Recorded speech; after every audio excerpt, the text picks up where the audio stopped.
Assalamualaikum warahmatullahi wabarakatuh. Perkenalkan nama saya Alfred Pasonli dengan NIM 2022-1143.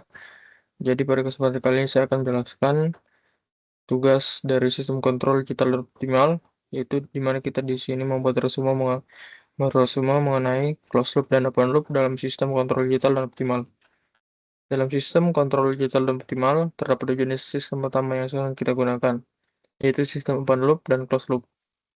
Pemilihan antara kedua sistem ini bergantung pada kebutuhan aplikasi, kompleksitas, serta efisiensi yang diinginkan dalam mengendalikan suatu proses. Selanjutnya di sini ada open loop control system yang dimana sistem open loop adalah sistem kontrol yang tidak memiliki mekanisme umpan balik, yang dimana artinya keluaran dari sistem ini tidak mempengaruhi atau mengoreksi input yang diberikan. Karakteristik utamanya dari sistem ini yaitu yang pertama, tidak adanya sensor atau mekanisme untuk mendeteksi kesalahan. Yang kedua itu implementasi yang mudah diimplementasikan dan lebih murah karena tidak memerlukan perangkat tambahan. Yang ketiga, tidak dapat menyesuaikan diri terhadap gangguan atau perubahan kondisi lingkungan. Yang keempat itu cocok untuk aplikasi di mana lingkungan relatif stabil dan tidak memerlukan penyesuaian real time.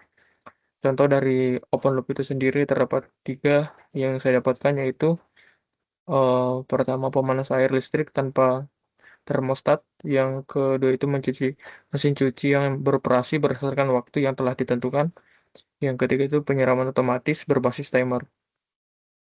Lalu selanjutnya di sini ada closed loop control system yang dimana sistem closed loop ini merupakan sistem yang menggunakan umpan balik untuk mengontrol outputnya.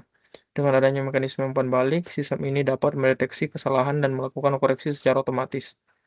Karakteristik dari Karakteristik utama dari sistem ini yaitu terdapat empat. Yang pertama, memiliki sensor yang memberikan umpan balik untuk mengoreksi kesalahan. Yang kedua itu lebih kompleks dan mahal dibandingkan dengan sistem open loop.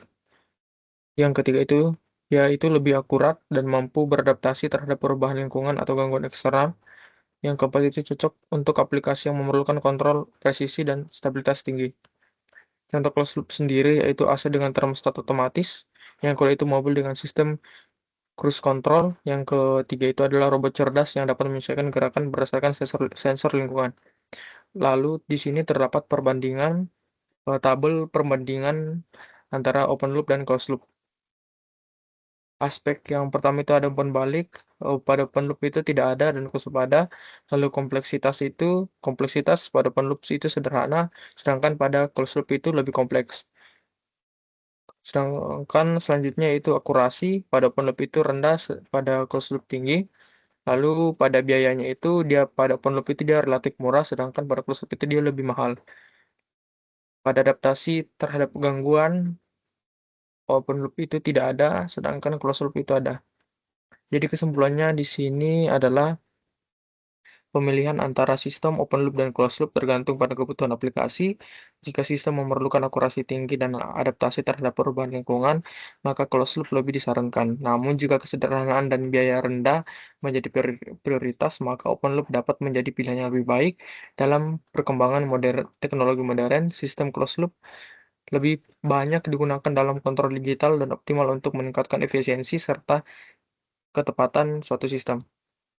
Mungkin penjelasan dari resume eh, tugas sistem kontrol digital yang dimana di sini eh, saya telah menjelaskan mengenai closed loop dan open loop.